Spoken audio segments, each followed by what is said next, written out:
എന്ത് ചെയ്തിട്ടും രക്ഷയില്ല. പിടിച്ചുകെട്ടാൻ സാധിക്കുന്നില്ല BJP സർക്കാരുകളെ. വിലപിക്കുന്നത് മറ്റാരുമല്ല, രാജ്യത്തെ പരമോന്നത കോടതിയായ സുപ്രീം കോടതിയാണ്. ബുൾഡോസർ രാജിനെതിരെ സുപ്രീം കോടതി പലകുറി ഉത്തരവുകൾ പുറപ്പെടുവിച്ചിട്ടും കേന്ദ്ര സർക്കാരിനോ സംസ്ഥാനങ്ങൾ ഭരിക്കുന്ന BJP സർക്കാരുകൾക്കോ യാതൊരു കുലുക്കവുമില്ല. സംഘപരിവാർ സംഘടനകളെ പ്രീതിക്കുന്നതിന് വേണ്ടി BJP സർക്കാരുകൾ ബുൾഡോസർ രാജ് നിർബാധം തുടരുമ്പോൾ കോടതികൾ പോലും നിസ്സഹായ അവസ്ഥയിലേക്ക് വഴിമാറിക്കഴിഞ്ഞിരിക്കുകയാണ്. രാഷ്ട്രീയ സാമുദായിക എതിരാളികളെ നേരിടുന്നതിന് BJP സർക്കാരുകൾ പുതിയതായി കണ്ടെത്തിയ ആയുധമാണ് ബുൾഡോസർ രാജ്.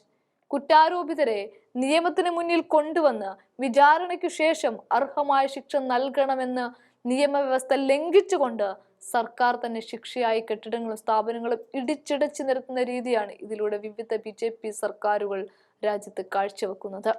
മധ്യപ്രദേശ്, ഉത്തർപ്രദേശ്, അസം, ഉത്തരാഖണ്ഡ്, മഹാരാഷ്ട്ര തുടങ്ങിയ സർക്കാരുകൾ വ്യാപകമായി ഉപയോഗിച്ച ഈ കാട്ടുശിക്ഷാരീതി ഒട്ടുമിക്ക BJP സംസ്ഥാനങ്ങളിലും അവരുടെ സർക്കാരുകൾ പിന്തുടർന്നു പോരുകയാണ് ഇപ്പോൾ ചെയ്യുന്നത്.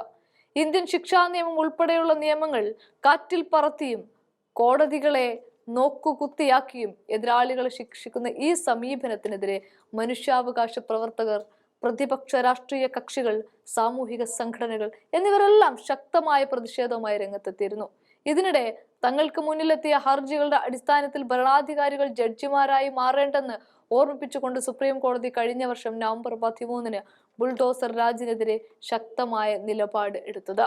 ബുൾഡോസർ രാജ് അധികാര ദുർവിനിയോഗമാണെന്ന് പ്രഖ്യാപിച്ച പരമോന്നത കോടതി ഏതെങ്കിലും കേസുകളിൽ പ്രതികളോ ശിക്ഷിക്കപ്പെട്ടവരോ ആയ വ്യക്തികളുടെ വീടുകൾ അനധികൃതമായാണ് നിർമ്മിച്ചതെന്ന പേരിൽ ഇടിച്ചു നിരത്തുന്നത് ഭരണകൂട ഭീകരതയാണ് വിശേഷിപ്പിക്കുകയും ചെയ്തിട്ടുണ്ട്. മതന്യൂനപക്ഷങ്ങൾക്കും രാഷ്ട്രീയ എതിരാളികൾക്കുമെതിരെ ഫലപ്രദമായ ഉപാധിയായാണ് BJP സർക്കാരുകൾ ഇതിനെ ഉപയോഗിച്ചത്. അതിനെതിരെയായിരുന്നു സുപ്രീം കോടതിയുടെ ഫലപ്രദവും ശക്തവുമായി ഇടപെടലുണ്ടായത്. എന്നാൽ കോടതികളെയും നീതിന്യായ വ്യവസ്ഥയെയും വെല്ലുവിളിച്ചുകൊണ്ട് വിവിധ BJP സർക്കാരുകൾ ഇടിച്ചു നിരത്തൽ തുടരുകയാണ്. മുസ്ലിങ്ങൾ വിശുദ്ധ മാസം എന്ന് കരുതുന്ന റംസാൻ മാസത്തിൽ ഉത്തരാഖണ്ഡിലെ BJP സർക്കാർ മദ്രസ ഇടിച്ചു നിരത്തുന്നതിന് നിർദ്ദേശം നൽകിയിരിക്കുകയാണ്.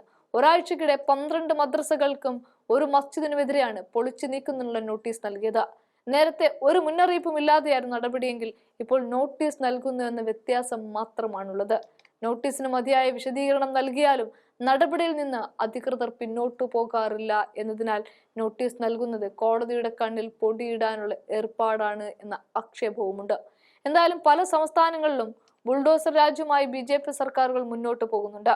2024 നവംബർ 13 സുപ്രീം കോടതി ബുൾഡോസർ രാജിനെതിരെ ശക്തമായ നിലപാട് പ്രഖ്യാപിക്കുക മാത്രമല്ല ചെയ്തു.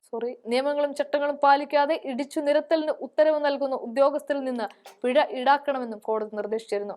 കൂടാതെ 2020 ഒരു കേസിൽ നിയമവിരുദ്ധമായി കെട്ടിടം തകർത്തതിന് ഉത്തർപ്രദേശ് സർക്കാരിന് 25 ലക്ഷം രൂപ പിഴ വിധിക്കുകയും ചെയ്തു. വിവിധ ഹൈക്കോടതികളിൽ നിന്നും സമാനമായ വിധി ഉണ്ടായിരുന്നതുമാണ്. എന്നിട്ടും കോടതികളെ പോലും മാനിക്കാതെയാണ് ബുൾഡോസർ രാജ് ഇപ്പോഴും തുടരുന്നത്. എന്തായാലും സുപ്രീം കോടതി വിഷയം ഏറ്റെടുത്തു കഴിഞ്ഞു. ഇനിയും ലംഘിക്കാനാണ് ഭാവമെങ്കിൽ കാണാമെന്നും സുപ്രീം കോടതി പറയാതെ പറഞ്ഞു കഴിഞ്ഞിരിക്കുകയാണ്.